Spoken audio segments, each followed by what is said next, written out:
This conference will now be recorded. एक population का था। पॉपुलेशन क्या हमने पढ़ी कि aggregation of units having same characteristics या aggregation of units under investigation. और जो अंडर इन्वेस्टिगेशन है उसमें से अगर कुछ हम चीजें सेलेक्ट कर ले उसे हम सैंपल कहते हैं। फिर पैरामीटर हमने देखा कल के पैरामीटर की डेफिनेशन है कि एनी न्यूमेरिकल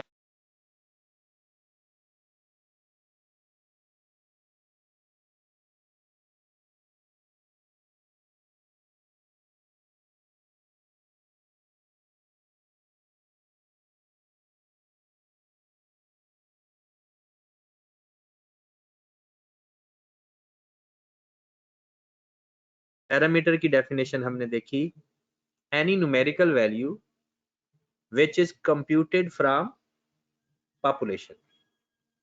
फिर हम स्टैटिस्टिक की डेफिनेशन पढ़ी कि any numerical value which is computed from sample. फिर हमने देखा सैंपलिंग एरर की भी डेफिनेशन हमने पढ़ी।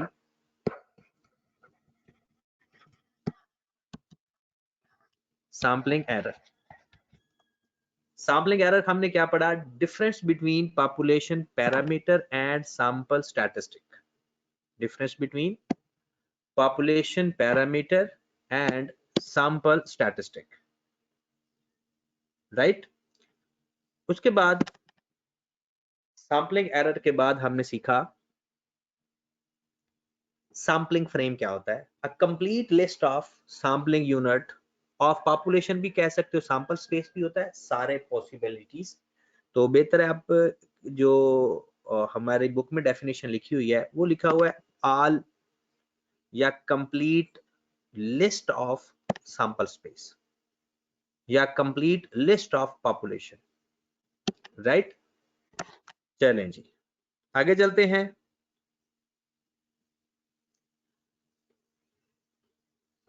नरेश कहता है कि सर जी अगर ऑर्गेनाइजेशन वाले क्वेश्चन करवाया था उसमें सैंपल साइज 250 होगा,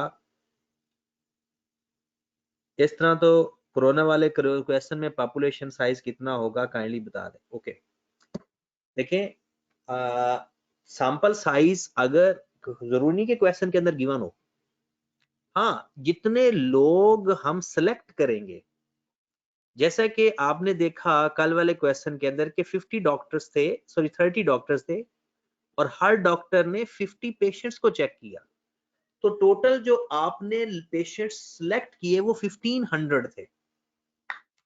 टोटल जो आपने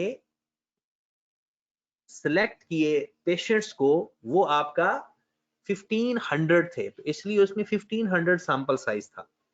उसमें पॉपुलेशन के बारे में उसने नहीं बताया। चलिए जनाब आज हमने देखना है टाइप्स ऑफ सैंपलिंग, ठीक है, और फिर उसके बाद आगे जाएंगे टाइप्स ऑफ सैंपलिंग। ये भी आज का पोर्शन बड़ा इंपॉर्टेंट है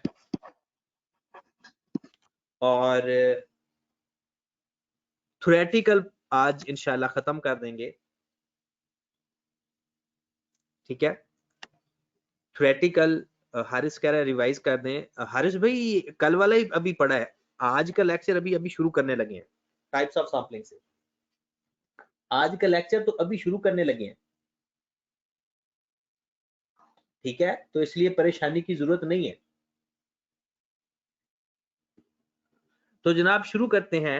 सबसे पहली टाइप है सैंपलिंग की टाइप, हम उसे कहते हैं रैंडम सैंपलिंग।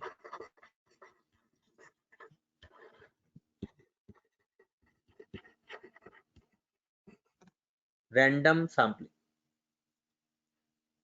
रैंडम सैंपलिंग का नाम प्रोबेबिलिटी सैंपलिंग भी इसे कहते हैं, प्रोबेबिलिटी सैंपलिंग भी इसको कहा जाता है। और आगे जाकर आप ऑडिट में पढ़ोगे इसी का नाम स्टैटिस्टिकल सैंपलिंग भी है। ये सैंपलिंग का एक तरीका है, रैंडम सैंपलिंग सैंपलिंग का एक तरीका है। तो रैंडम सैंपलिंग मतलब आपने एक पॉपुलेशन उसमें से सैंपल लेना है। अब आपने सैंपल लिया, सपोज दैट जैसे कि हमने बात की थी कि आपके पास 10,000 स्टूडेंट्स हैं, आप इसमें से 100 स्टूडेंट सेलेक्ट करना चाहते हो, 100 स्टूडेंट सेलेक्ट करना चाहते हो, और वो कोई से भी 100 अगर आ जाएं, हर स्टूडेंट के सिलेक्ट होने का चांस वही हो जो दूसरे स्टूडेंट का है, तो हम उसे कहते हैं रैंडम सैंपलिंग, कि आपने रैंडमली 100 स्टूडेंट सेलेक्ट किए। ऐसा नहीं किया कि आपने 100 स्टूडेंट सेलेक्ट किया, वो सारे के सारे लाहौर के हों, ये रैंडम सैंपलिंग नहीं होगी। या सारे के सारे 100 स्टूडेंट्स मुल्तान से हों, या सारे के सारे पंजाब कॉलेज के हों, ऐसा नहीं होगा रैंडम सैंपलिंग। रैंडम सैंपलिंग 10,000 में से जो मर्जी सिलेक्ट हो जाए, जो मर्जी सिलेक्ट हो जाए, उसे हम कहते हैं रैंडम सैंपलिंग। तो इसकी अगर आप डेफिनेशन देखें तो ऐसी सैंपलिंग जिसमें पॉपुलेशन के हर एलिमेंट के सिलेक्ट होने के चांसेस बराबर हों, ऐसी सैंपलिंग जिसके अंदर हर एलिमेंट के सिलेक्ट होने के चांसेस बराबर हों, उसे हम कहते हैं random sampling.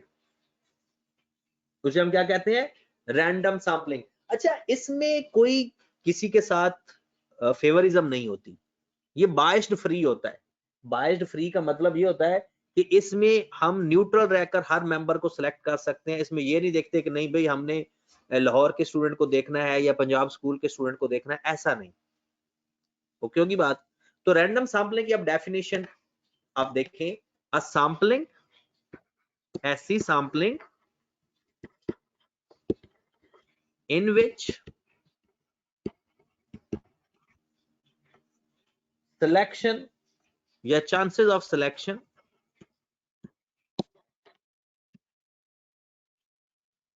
in which chances of selection of each element of population is equal।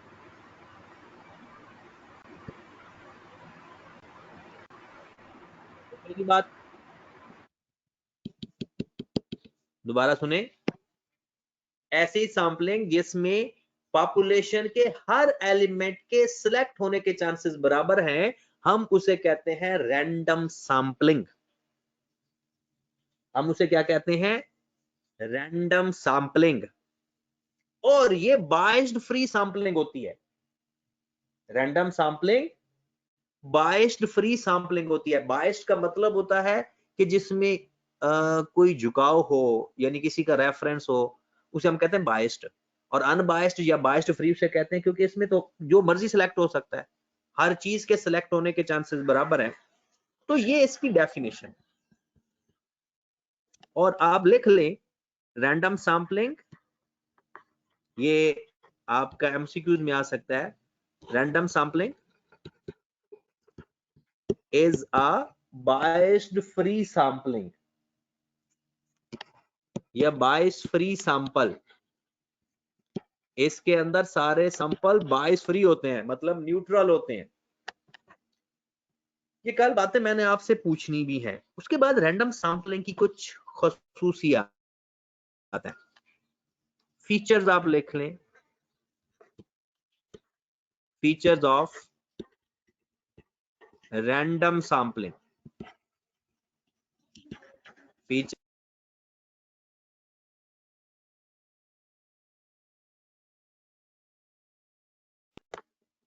Features of random sampling. पहले ये सारी बातें आपने टोटल रैंडम सैंपलिंग की 5 बातें हैं। एक उसकी डेफिनेशन, दूसरी की वो बायस फ्री सैंपल है, 3 बातें मैं और लिखने लगा। इन 5 से रिलेट करके वो एक नंबर का आप में से किसी ना किसी को क्वेश्चन देगा।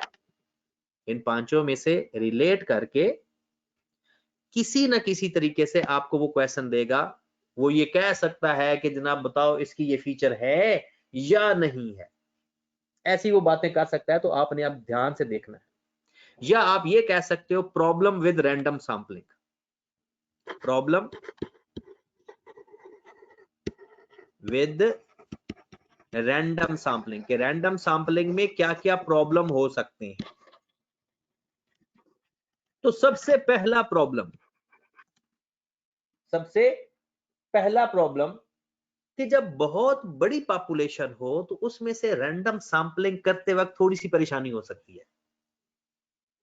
जब बहुत बड़ी पॉपुलेशन हो, यानी जो आपने जिसके बारे इन्वेस्टिगेट करना है, जिसको टारगेट बनाया हुआ है, जिस पॉपुलेशन को, अगर वो बहुत बड़ी पॉपुलेशन है तो फिर रैंडम सैंपलिंग करना थोड़ी सी परेशानी है कि हमने तो 100 बंदा सेलेक्ट करना है ना। अब करोड़ बंदा है, वो 100 में से सेलेक्ट करना, वो तो बंदा किसी एक जगह से सेलेक्ट कर सकता है, तो फिर सैंपल अच्छा नहीं होगा। तो पहली इसमें प्रॉब्लम क्या है कि वो कहते हैं कि अगर कोई बहुत बड़ी पॉपुलेशन है तो फिर थोड़ी सी परेशानी हो सकती है। तो आप लिखना चाहते हो तो लिख लो, it can be,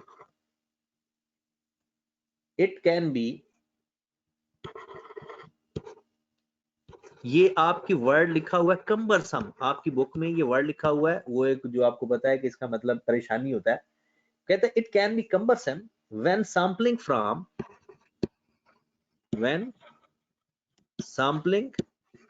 from a large targeted population, large target population का मतलब है जिसमें से आपने सैंपल लेना है, उसे टारगेट पॉपुलेशन कहते हैं। जिसमें से हमने सैंपल लेना होता है उसे टारगेट पॉपुलेशन कहते हैं। दूसरी बात, वो कहते हैं कि रैंडम सैंपलिंग में गलती हो सकती है। ठीक है, रैंडम सैंपलिंग में एक गलती हो सकती है कि सपोज दैट, कहते हैं कि इसमें सैंपलिंग एरर के चांसेस भी ज्यादा हैं कि हो सकता है सेलेक्ट करने वाले बंदे को यानी वो इतना एक्सपीरियंस ना हो, जिसकी वजह से एक सैंपलिंग एरर क्रिएट होता है। और कहता है कि सबसे ज्यादा जो सैंपलिंग एरर होता है ना, वो रैंडम सैंपलिंग में होता है। सबसे ज्यादा जो सैंपलिंग एरर होता है ना, वो किस में होता है?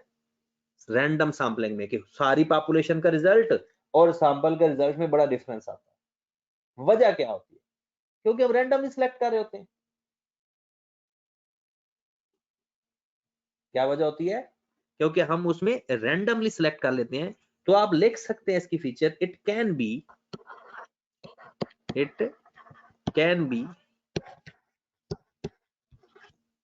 prone to sampling error.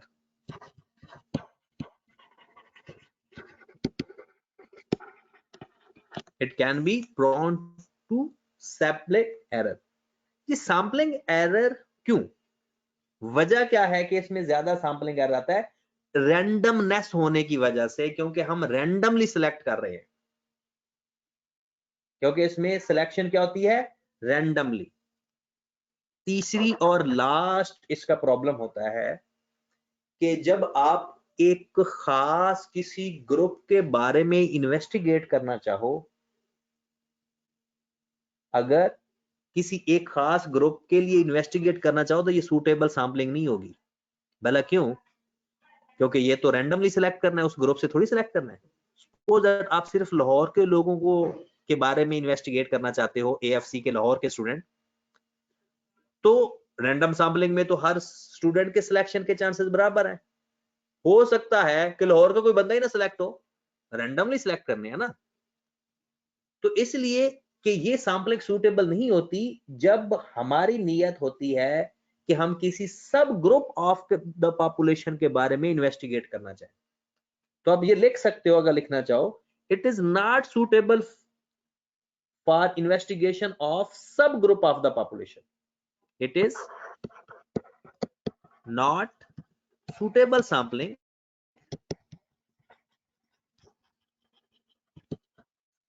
when we want to investigate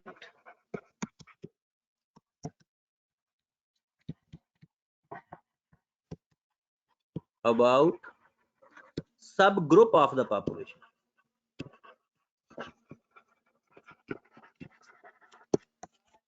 Subgroup of the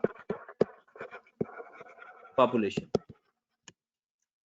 तो टोटल मेरे भाई रैंडम सैंपलिंग के बारे में मैंने 5 बातें बताई। एक उसकी डेफिनेशन, एक उसकी फीचर और 3 उसके प्रॉब्लम। और ये पांचों में से कोई भी बात आ जाए तो ये रैंडम सैंपलिंग की बात होगी। वो पेपर में कभी पूछता है बताओ कौन सी स्टेटमेंट रैंडम सैंपलिंग के बारे में गलत है, और कभी कह देता है कौन सी स्टेटमेंट रैंडम सैंपलिंग के बारे में ठीक है। तो ये सवाल आपने ध्यान से देखने हैं तीनों, कि ये पांचों बातें रैंडम सैंपलिंग के बारे में ठीक है। अगर वो कहता है कि इससे गलत बात करता है, वो कहता है जी ये सूटेबल सैंपलिंग है, जब सब ग्रुप के बारे में करेंगे तो ये इसके बारे में बात नहीं है, क्योंकि ये तो सूटेबल नहीं होती। अब पांचों बातें दोबारा मैं बताने लगा हूं, जरा ध्यान से सुनिए। पहली बात, इसकी डेफिनेशन कि in random sampling each element of the population, sorry, chances of selection of each element of the population are equal। फिर it is bias free sample। तीसरी बात कि जब बड़ी पॉपुलेशन होती है तो ये थोड़ी सी परेशानी होती है सैंपलिंग करते हो, कि it can be cumbersome when sampling from a large population। it can be prone to sampling error, यानी इसमें सैंपलिंग एरर ज्यादा आने के चांसेस हैं। फिर it is not suitable when we want to investigate about subgroup of the population। तो ये 5 बातें हैं जनाब रैंडम सैंपलिंग के बारे में जो आपको पता होनी चाहिए। ओके की बात। चलें जी, कुछ लोग कहते हैं सर जी टाइमिंग सुबह की कर दें प्लीज, इस टाइम जगना मुश्किल हो जाता है फ्रॉम। तो आप एयाज भाई आप रोजा नहीं रखते? रोजे के लिए आप उठते ही होंगे, और ये सुबह की टाइमिंग की तो है। मैंने तो ऑप्शन दी थी कि या सहरी के बाद कर लो या सहरी से पहले कर लो, यानी ऑप्शन तो मैंने दी थी कि सहरी के फौरन बाद कर लो, कि नमाज पढ़ के 5 बजे, और या मैंने कहा था कि यही टाइम है कि 2:30 to 3:30।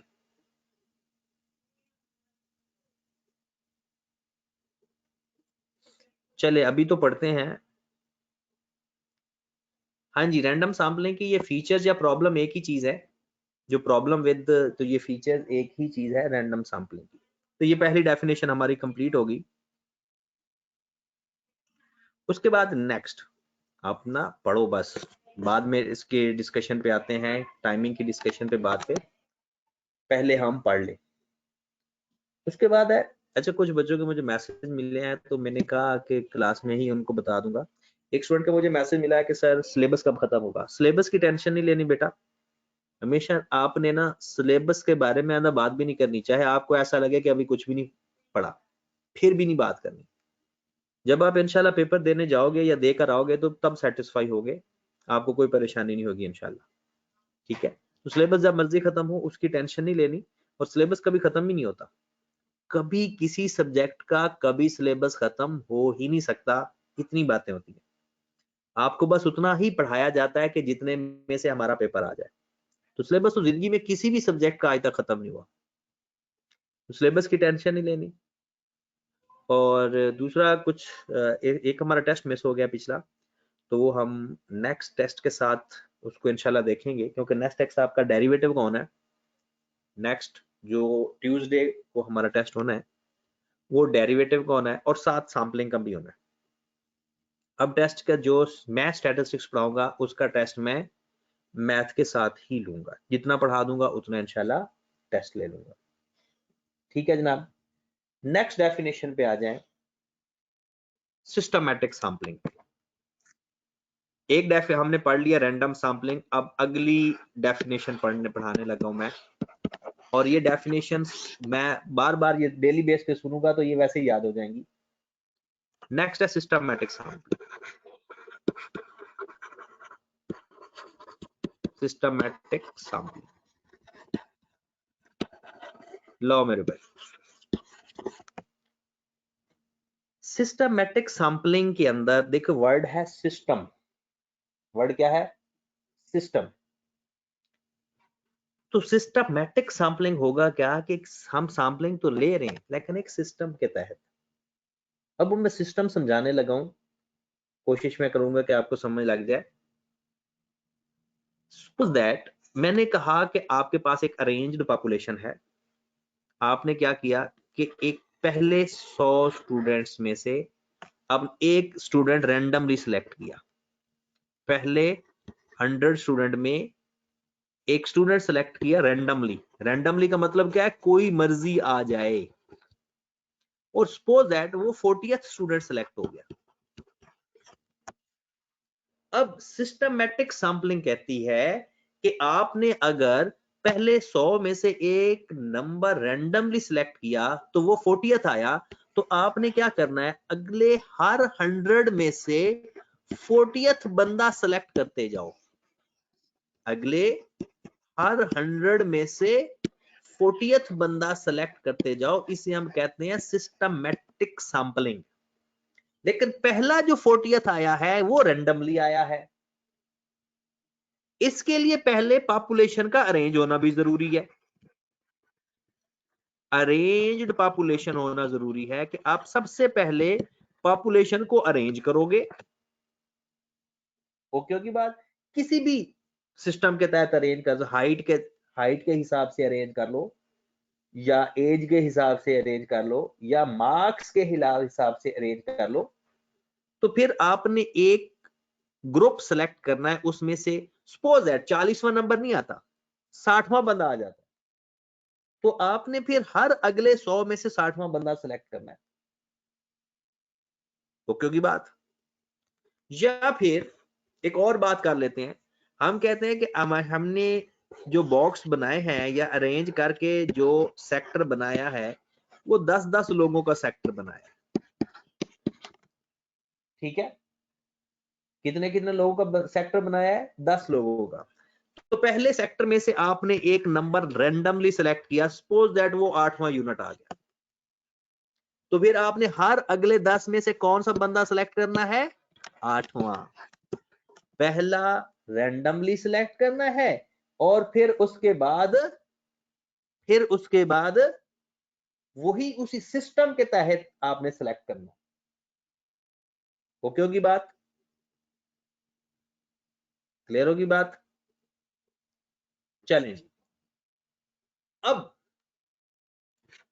इसकी डेफिनेशन अगर आपने लिखनी है तो लिख ले। वो डेफिनेशन आपको लगेगी तो अजीब, लेकिन पेपर में इसी तरह से वो एक अंग्रेजी लिखी होगी कि हम लिखते हैं इफ वी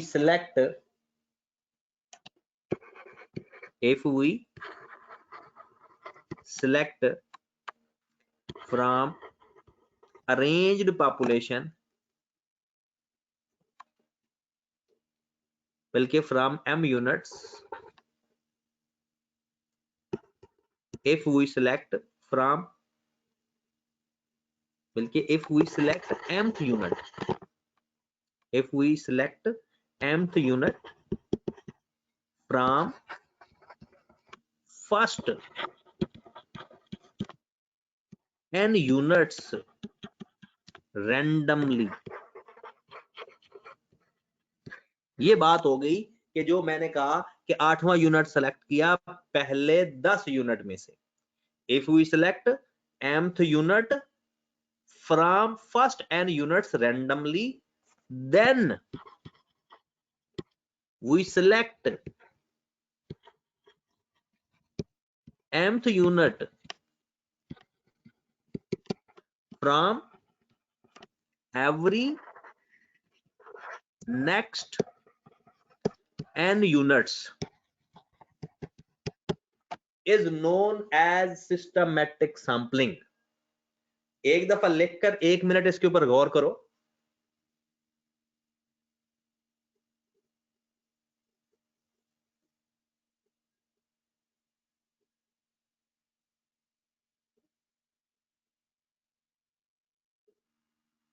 ओके होगी बात।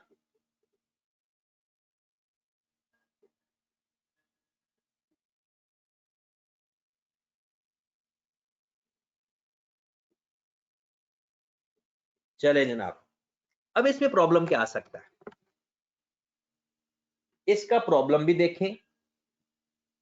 सपोज दैट मैं कहता हूं कि एक हाउसिंग सोसाइटी में से ना हम जाते हैं कि हम कहते हैं कि जनाब हाउसिंग सोसाइटी से ना एक घर सिलेक्ट करना है। अब बाय चांस उस हाउसिंग सोसाइटी के अंदर है क्या, उन्होंने अपनी एक प्लानिंग की हुई है। ये एक प्रैक्टिकल एग्जांपल मैं देने लगा हूं। वो कहते हैं कि जनाब ये एक रोड है ना, इस साइड पर भी मकान है, हर रोड पे 1 2 3 4 5 6 7 मकान है, ठीक है, और इस साइड पर भी 7 मकान है। हर रोड में एक हाउसिंग सोसाइटी है कि हर गली के अंदर लेफ्ट और राइट पर 7 मकान आते हैं, सपोज हम कर। और उन्होंने कहा कि उन्होंने अपनी एक सोसाइटी बनाई हुई है। उन्होंने कहा कि जनाब जो तीसरा घर है ना हर गली में दोनों साइड पे, वो हम दे देंगे, यानी एक वो बनाएंगे सर्वेंट्स के लिए, कि हम ऐसा करते हैं कि जनाब इस गली के इन 3 इस साइड के भी और इस साइड के भी घरों के जो सर्वेंट्स होंगे वो तीसरे घर में रहेंगे। उन्होंने एक सेटअप बनाया हुआ है दोनों साइड पे, राइट। अब जनाब आप एक स्टैटिस्टिशियन है, आप आए उस हाउसिंग सोसाइटी में, आप उनके बारे में ऑब्जर्वेशन लेना चाहते हैं, उनके लाइफस्टाइल में देखना चाहते हैं कि उनका लाइफस्टाइल कैसा है।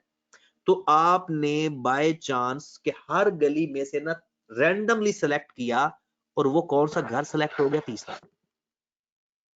फिर आपने करना क्या है, सिस्टमैटिक सैंपलिंग में हर गली में कौन सा घर सेलेक्ट करोगे, तीसरा। और आप कहोगे जनाब इस हाउसिंग सोसाइटी में सारे सर्वेंट रहते हैं क्या, हो गए ना मिसअंडरस्टैंडिंग। हालांकि सिर्फ यही घर था जिसके अंदर सर्वेंट रहते थे, बाकी किसी और घर में नहीं रहते थे, लेकिन आपने रैंडमली सेलेक्ट किया और वो बाय चांस घर तीसरा आया, तो जिसकी वजह से प्रॉब्लम हो गया। तो आपका ये जो सैंपल है वो रिप्रेजेंटेटिव ना हुआ। हमने सैंपल की डेफिनेशन पढ़ी थी ना, a representative part of the population, ठीक है। तो ये कभी कभी इस तरह से प्रॉब्लम हो जाती है। अब आई कैप इसको अपनी अंग्रेजी में लिखता है, वो आपने वो अंग्रेजी ढूंढनी है। वो कहता है कि सिस्टमैटिक सैंपलिंग में कभी कभी ऐसा होता है कि इट मे नॉट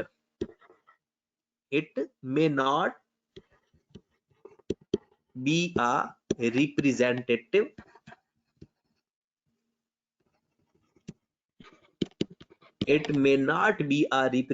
सैंपल। वजह क्या है, वो एक अंग्रेजी जो आई कैप इस्तेमाल करता है, मैं वही अंग्रेजी लिखना पसंद करूंगा ताकि आप लोगों को वो अगर अंग्रेजी में वो ये चीजें आए तो आपको कम से कम वो वर्डिंग का पता हो, ठीक है, वो आपको वर्डिंग का पता हो ताकि आप फिर वल्नरेबल टू पीरियोडिसिटी, जैसे मैंने आपको एग्जांपल दी कि एक हाउसिंग सोसाइटी की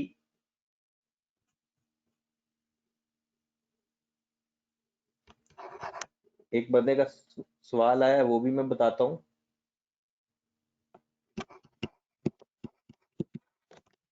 कहते it mid not be a represented setup, क्यों, क्योंकि it is vulnerable to पीरियोडिसिटीज।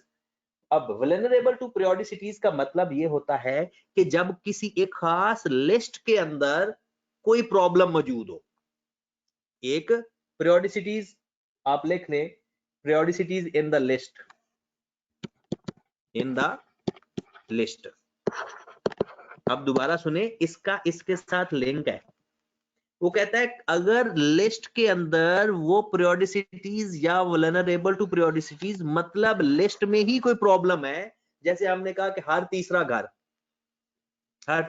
House ये नहीं उसका है, तो जिसकी वजह से प्रॉब्लम होगा, जिसकी वजह से ये रिप्रेजेंटेटिव नहीं होगा।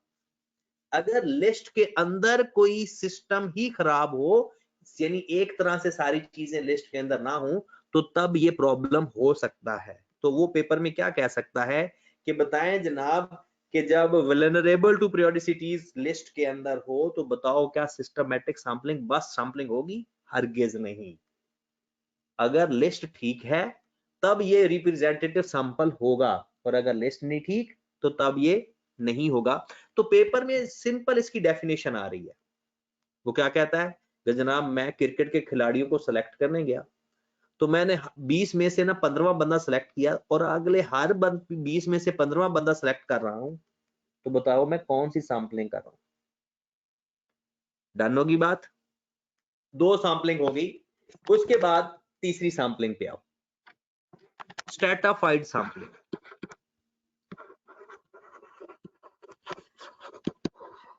स्ट्रैटाफाइड सैंपलिंग ये बड़ी आसान से है, ये इतना मुश्किल नहीं है। स्ट्रैटाफाइड सैंपलिंग, स्ट्रैटाफाइड सैंपलिंग वर्ड निकला है स्ट्रैटा से। स्ट्रैटाफाइड सैंपलिंग वर्ड निकला है स्ट्रैटा से। स्ट्रैटा का मतलब होता है एक खास ग्रुप। स्ट्रैटा का क्या मतलब होता है? Homogeneous group.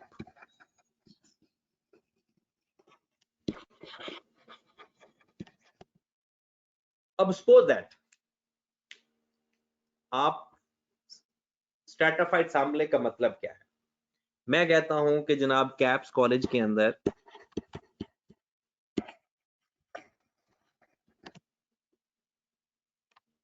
चार सिटीज के स्टूडेंट्स पढ़ते हैं, ज्यादा भी हो सकते हैं, फिर कह रहे हैं लाहौर के हैं, मुल्तान साइड के हैं, पेशावर के हैं और फैसलाबाद के कर लेते हैं।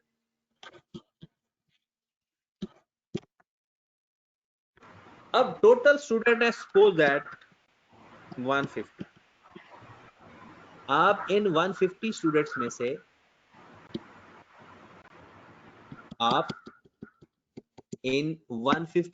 में से तकरीबन 20 स्टूडेंट सेलेक्ट करना चाहते हो, राइट? मैंने सैंपल 20 लेना चाहते हो। 150 तो पॉपुलेशन हो गई ना, और 20 आप सेलेक्ट करना चाहते हो। एएफसी के ये स्टूडेंट है। अब अगर आप 20 स्टूडेंट सेलेक्ट करते हैं रैंडमली, तो हो सकता है सारे के सारे लाहौर से आ जाए, ये हो सकता है लाहौर और पेशावर से आ जाए, ये हो सकता है मुल्तान और फैसलाबाद के आ जाए, मतलब हर सिटी से ना आए। अगर आप रैंडमली सेलेक्ट करते हो, फिर आप मार्क्स बेस पे सिस्टमैटिकली सिलेक्ट करते हो, अरेंज करते हो जी, सब जिसके सबसे ज्यादा मार्क्स हैं वो पहले आ जाए और जिसके कम है वो ऐसे ऐसे कम करता जाए। हो सकता है इसमें से भी कोई शहर छूट जाए, ऐसा हो सकता है ना। तो वो कहता है कि अगर आप इन तमाम प्रॉब्लम के ऊपर ओवरकम करना चाहते हो, कि ये प्रॉब्लम खत्म करना चाहते हो, तो आप ऐसा करो कि इनके पूरी एएफसी के ना ग्रुप बना दो होमोजीनियस बेस के ऊपर। लाहौर के लोग अलग कर दो, मुल्तान के लोग अलग कर दो, पेशावर के लोग अलग कर दो और फैसलाबाद के लोग अलग कर दो। आपने अपनी पूरी पॉपुलेशन को डिवाइड कर दिया होमोजीनियस ग्रुप के अंदर। अब मैं बोलने लगा हूं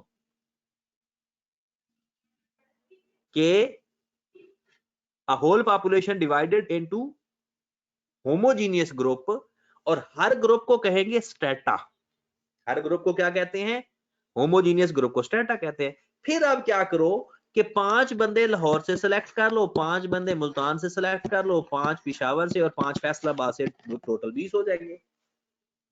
इस तरह से एक तो हमारा कोई सैंपल छूटेगा नहीं, इस तरह से एक तो कोई भी सिटी से जो सैंपल हम लेना चाहते हैं रहेगा नहीं, और ये एक अच्छा रिप्रेजेंटेटिव सैंपल भी होगा क्योंकि हर शहर का बंदा इसके अंदर है।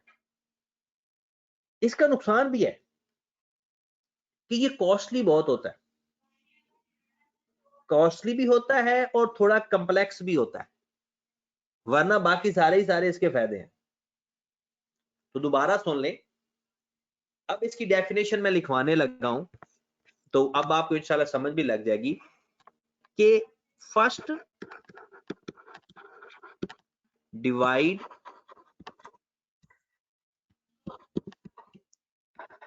whole population into homogeneous group. First divide whole population into homogeneous group. Each group called, हर ग्रुप को क्या कहेंगे? each group called strata. हर ग्रुप को क्या बोलेंगे? strata. Each group called strata. Then select a sample from each strata.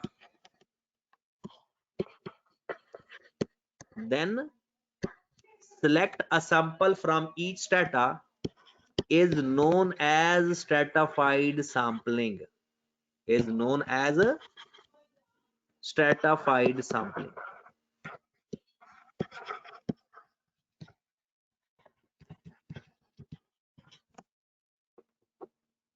हाँ जी जनाब, दोबारा सुने कि सबसे पहले हमने एक पॉपुलेशन के होमोजीनियस ग्रुप बनाने हैं, हर ग्रुप को स्ट्रेटा कहते हैं, फिर हर स्ट्रेटा से एक सैंपल ले लेंगे, इस पूरे प्रोसीजर को हम कहते हैं स्ट्रेटिफाइड सैंपलिंग। इसको हम क्या कहेंगे? Stratified sampling. डन होगी बात। उसके बाद एक और डेफिनेशन बताऊंगा, बस इसकी टोटल 6 डेफिनेशन है, 2 डेफिनेशन हमारी रह जाएंगी, वो हम कल कर लेंगे और कल इसके ऊपर प्रॉपर हम बहस करेंगे मजीद, क्योंकि कल आपने ये डेफिनेशन और बुक से भी पढ़ के आनी है। बुक से भी मैं आपको जिम्मे लगाऊंगा, कुछ आपने कल इस बुक से भी पढ़ के तैयारी करके आनी है। तो जनाब नेक्स्ट आप देखें, नेक्स्ट है multi stage sampling. Multi stage sampling,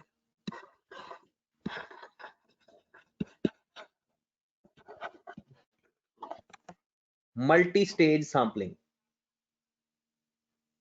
okay की बात। अब मल्टी स्टेज सैंपलिंग क्या आता है? वो कहता है कि ऐसी सैंपलिंग जो सैंपल से सैंपल लिया जाए उसे मल्टी स्टेज सैंपलिंग कहते हैं। जो सैंपल से सैंपल लिया जाए, मल्टी स्टेज है ना, मतलब एक से ज्यादा सैंपल लेने पड़ेंगे। जब सैंपल से सैंपल लेंगे उसे हम कहते हैं जी मल्टी स्टेज सैंपलिंग। इसकी सबसे बड़ी एग्जांपल मैं आपको दूं, सबसे बड़ी एग्जांपल आपको पता है, जब जॉब आती है, जॉब में सब लोग अप्लाई करते हैं, ठीक है, और उस जॉब में पहले टेस्ट होता है। टेस्ट से मुराद है कि वो बताता है कि जनाब सारे लोग वो आए जिन्होंने एमएससी की हुई है, ठीक है। अब ये एक सैंपल है, हमने तमाम पढ़े लिखे लोगों में से कौन से लोग सिलेक्ट कर लिए? एमएससी वाले। अब एमएससी वाले सारे लोगों ने टेस्ट दिया और हमने कहा जी जिस बंदे के 70% मार्क्स आएंगे वो क्वालिफाई करेगा इंटरव्यू के लिए। क्या सारे लोग इंटरव्यू के लिए क्वालिफाई कर जाएंगे? 70% आ जाएंगे? नहीं, जिनके 70% से कम हो जाएंगे वो आउट हो जाएंगे, और जिनके 70% या उससे ज्यादा होंगे वो इंटरव्यू में आ जाएंगे। ये भी एक सैंपल हो गया। अब इंटरव्यू में से फिर मजीद शॉर्ट लिस्ट होंगे। तो जनाब ये जो सैंपलिंग हो रही है ना, इसे हम कहते हैं मल्टी स्टेज सैंपलिंग। इसकी और भी मैं एग्जांपल देता हूं। सपोज दैट आप एक सैंपल लेना चाहते हो, आप ना 4 प्लेयर्स सेलेक्ट करना चाहते हो क्रिकेट के, या क्रिकेट के कर लेते हैं। अब आप क्या करते हो? सबसे पहले पाकिस्तान में से आपको पता है 4 या 5 प्रोविंस हैं, आप इन चारों में से एक प्रोविंस सेलेक्ट करते हो। 4 प्रोविंस में से एक प्रोविंस सेलेक्ट करते हो, सपोज दैट पंजाब सेलेक्ट कर लेते हो, तो ये एक सैंपलिंग होगी। अब जो सैंपल आया ना पंजाब, उसमें से मजीद सैंपल लिया डिफरेंट सिटीज का। आपने एक सिटी सेलेक्ट किया, सपोज दैट लाहौर। अब देखिए पहले आपने 4 प्रोविंस में से सैंपल लिया पंजाब, फिर उस सैंपल में से मजीद सैंपल लिया लाहौर, और फिर लाहौर में से suppose that different cricket club है, या हम कॉलेजेस की बात करते हैं, तो आपने कैप्स कॉलेज सेलेक्ट कर लिया। अब कैप्स कॉलेज में डिफरेंट क्लासेस हैं, AFC, कैफ, CFAP, ACCA, उसमें से आपने AFC सेलेक्ट कर लिया, फिर एक सैंपल हो गया, और इस AFC से कोई से भी 4 नमूने सेलेक्ट कर लिए, तो ये हो गई मल्टी स्टेज सैंपलिंग। क्या है ये? Multi stage sampling. तो अगर मल्टी स्टेज सैंपलिंग की डेफिनेशन लिखना चाहते हो तो लिखो। फिर मल्टी स्टेज की डेफिनेशन अगर आप लिखना चाहते हो तो लिखो, अ सैंपलिंग इन्वॉल्व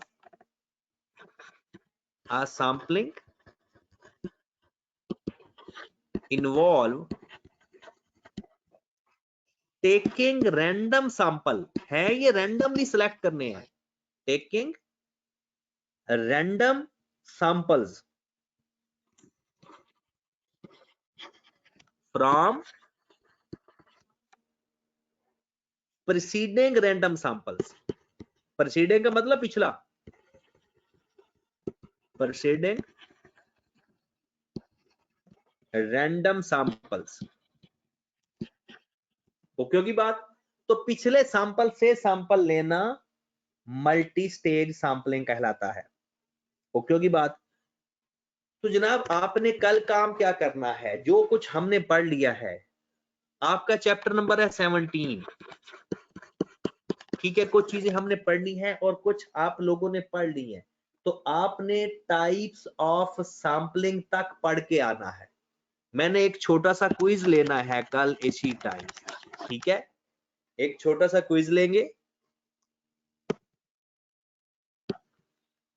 अब कुछ लोगों ने जो सवाल पूछे हैं मैं वो बता देता हूं। शानिम का सवाल है कि सर 20 की जगह कोई अनइवन नंबर हो सकता है, कुछ भी हो सकता है, आप उसमें से कुछ सिलेक्ट कर लें बस, ठीक है।